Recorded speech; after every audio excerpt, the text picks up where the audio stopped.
vamos conversar com os administradores Reinaldo Faisal, que é conselheiro e coordenador da Comissão Especial de Recursos Humanos, e Rosângela Arruda, que é membro da Comissão Especial de Recursos Humanos. Tudo bom com vocês e parabéns. Tudo bom, bem, muito obrigado. Obrigada. Prazer tê-los aqui mais uma vez. Vamos conversar falando um pouquinho sobre as ações da Comissão de Recursos Humanos, uma comissão muito ativa aqui dentro do Conselho Regional de Administração.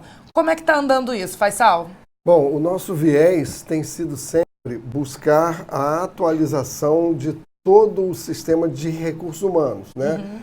Porque ao longo do tempo, essa mudança tem sido muito forte e, infelizmente, a academia não tem acompanhado. Então, a gente tem procurado trazer isso com os nossos temas de palestras para os gestores de recursos humanos. E o que vocês estão promovendo? Eventos? A gente sempre tem todos os anos o ENCAD de RH, né? Um evento muito legal, que sempre tem muita gente. O que vocês estão planejando? A gente começou vindo da aproximação com a era digital e agora já prevendo para o futuro, né? Que vai ser em novembro, nós já estamos pensando em ampliar isso um pouquinho com o conceito da sustentabilidade organizacional, que vai um pouquinho além do uso do termo da sustentabilidade como apenas o meio ambiente. Então, a gente está fazendo palestras e eventos para orientar para esse ENCAD que vai acontecer em novembro. E, Rosângela, falando sobre isso, sobre era digital, usando o que ele falou, como é que você vê o RH agora, recursos humanos, frente à era digital, frente a essas modificações praticamente diárias que a gente vê? Realmente desafiador. Com certeza. Mas, assim, é um caminho que não tem mais retorno, não tem mais jeito. Quando você vai para a escola que aprende a ler e escrever, nunca mais você vai se tornar uma pessoa que vai estar perguntando o que está escrito ali, porque automaticamente você já vai absorver o conteúdo, porque você aprendeu a ler e escrever. O que o profissional de RH hoje precisa é começar a se preparar e caminhar no sentido de se utilizar da tecnologia para facilitar cada vez mais e otimizar cada vez mais os resultados que ele precisa para dar andamento nos processos dentro das organizações. E como o Faisal falou, com um olhar um pouco mais cuidadoso para se falar da sustentabilidade, cuidar dessa sustentabilidade nas organizações. Faisal, uma coisa que sempre permeia as discussões é mercado de trabalho, que tem vaga, não tem vaga, aquela coisa toda. E o recurso, e fala-se da era tecnológica, né? Mercado de trabalho, era tecnológica, robô vai tomar conta de tudo. Bom, mas o RH, eu tenho sentido, assim, pelo que eu leio, pelo que eu converso com vocês, ele está se tornando cada vez mais impactante, exatamente por não ter essa robótica, não ter essa ligação. Ao contrário, ele está cada vez mais perto do funcionário, mais perto do colaborador. É por aí? Exatamente. Algumas empresas já perceberam isso, não na sua totalidade. Mas o que vai acontecer? O que pode ser repetitivo vai ser automatizado. E o robô vai fazer muito melhor e muito mais rápido que cada um dos humanos. Isso é sem dúvida. Acontece que, para chegar nesse ponto, eu preciso do humano. E é aí que a gente tem que pedir ajuda novamente lá, Raul Seixas, quando dizia a gente usa só 10% da nossa capacidade animal. Na verdade, a gente precisa ser um pouco mais reflexivo em cima de todos esses dados que vêm por aí, porque a gente está sempre ampliando esse volume de informações. E aí cabe ao profissional de recursos humanos saber identificar as individualidades de cada um para ajustar as capacidades às necessidades das organizações. Nesse primeiro momento, a gente percebe que há uma tendência das organizações se tornarem mais digitais. Posteriormente, o ser humano vai ter que criar uma cultura um pouco mais digital. Porque, segundo os analistas de tendência, O que acontece é que, mais tarde, talvez até a gente esteja com chips implantados, a internet das coisas vai estar funcionando, 1984 real, né? Pois é, então a gente vai ter que estar mais conectado. Só que o humano ainda vai continuar sendo um indivíduo. E é com isso que ele vai contribuir para as organizações e para a vida em geral. Rosângela, o Faisal falou no começo da nossa conversa, falou que a academia não acompanha, né, essas modificações. O ensino do RH tá indo nesse sentido? Ele consegue sentir essas mudanças de mercado ou é o profissional que deve ir atrás disso? Eu acho que essa resposta o Faisal pode até me ajudar um pouquinho, porque o Faisal é acadêmico. Ele está falando com conhecimento de causa, né? Dá aula para pessoal do curso de RH. Mas assim, demora um tempo muito grande até que você consiga mudar a estrutura do curso, até que isso vá para o MEC, seja aprovado, e isso volte para que você faça a mudança. Então, as instituições, se eu estiver pecando, você, por gentileza, me ajude. As instituições, através dos seus coordenadores, dos seus professores, estão buscando as novidades do mercado para que esse profissional não saia de lá com um curso que ele vai chegar na organização e ele só vai ter teoria, ele não vai saber aplicar, porque ele vai entender o que é uma pesquisa, por exemplo, de clima.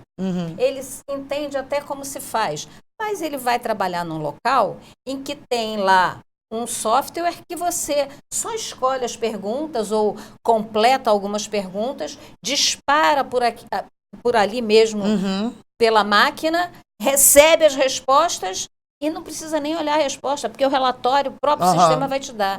O que você, profissional de RH, tem que fazer é o que o Faisal estava falando anteriormente. Aprender a analisar esses relatórios. Então, quando o professor e o coordenador dos cursos estão mais antenados, eles fazem já uma mudança adequando o que o mercado hoje está pedindo àquela ementa de curso que ele tem. Ele não pode também fugir de maneira tão discrepante. Concorda, Faisal? É isso? Isso. O caminho é esse.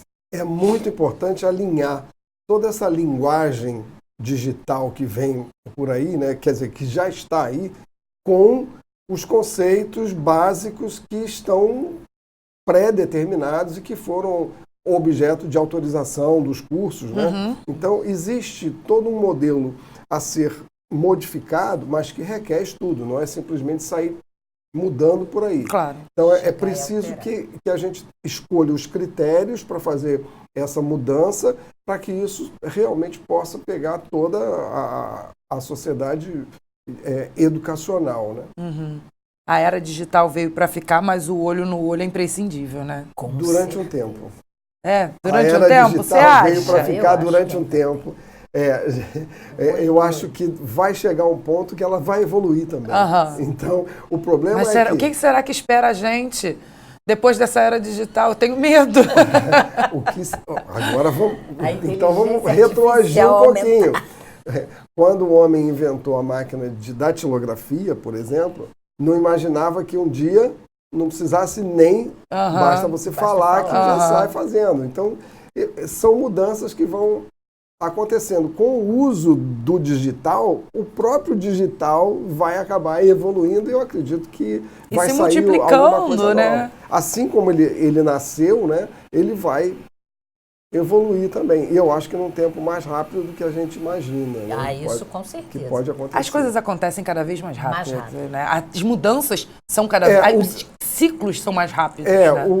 O conceito que deu origem a esse Big Data, etc., foi exatamente os 3 Vs, né, do volume, da velocidade e da versatilidade. E que só a era tecnológica é que consegue armazenar isso tudo e deixar disponível para que a gente possa fazer as consultas e análises para ter os melhores resultados para poder tomar as melhores decisões. E isso é fundamental também para o gestor de RH, para o profissional, que ele acompanhe todo esse processo, mas com uma visão sempre analítica, não simplesmente executora. Não simplesmente operacional. Operacional, né? exatamente. Análise é a base. Cada vez mais o profissional de RH vai ser exigido nessa capacidade de análise. Cada vez mais ele vai precisar ler cenários através da análise daquilo tudo que está acontecendo. Ler cenários, eu gosto dessa expressão, né? Eu acho que tem muito a ver com RH, né? Ler o cenário, ter aquele olhar de globalizar as coisas, né? Eu acho muito interessante. Nessa era, isso está sendo abordado com o nome de macrotendências, né? Quando se fala em macrotendências, é a análise desses cenários e como eles são interligados. Né? Porque hoje em dia dificilmente se faz alguma coisa específica. Você tem pontos que aí vão para as microtendências que são daquela área, mas normalmente tem uma relação maior com outras áreas. Gente, adorei isso. Isso é que Pena que a gente não tem mais tempo, mas eu adorei isso. Eu acho que vocês têm que fazer uma entrevista aqui só sobre macrotendências e microtendências. Eu gostei disso. A gente fala um pouquinho mais na quinta-feira. Já gostei disso. Bom, agora eu queria que vocês mandassem uma mensagem direta para os administradores, para os profissionais da administração, estudantes, para todo mundo que está nos assistindo e que está nos ouvindo. Pode começar, Rosângela. Bom, já que a gente está falando de RH, já que a gente falou um pouquinho de micro e macro tendências, que seja interessante para o profissional hoje, que está administrador, que está entrando no mercado, cada vez mais se preocupar com gestão. Porque instrumentos ele vai ter bastante, mas essa capacidade analítica, de análise para olhar a macro tendência, para direcionar exatamente o que ele precisa no dia a dia dele de hoje, então vamos sim olhar, ler, procurar, trocar, se atualizar, porque é disso que o administrador precisa. E não vamos ter um país melhor sem uma boa gestão. Faisal. Meu colega administrador, tecnólogo, gestor de recursos humanos, profissional de RH, conecte-se.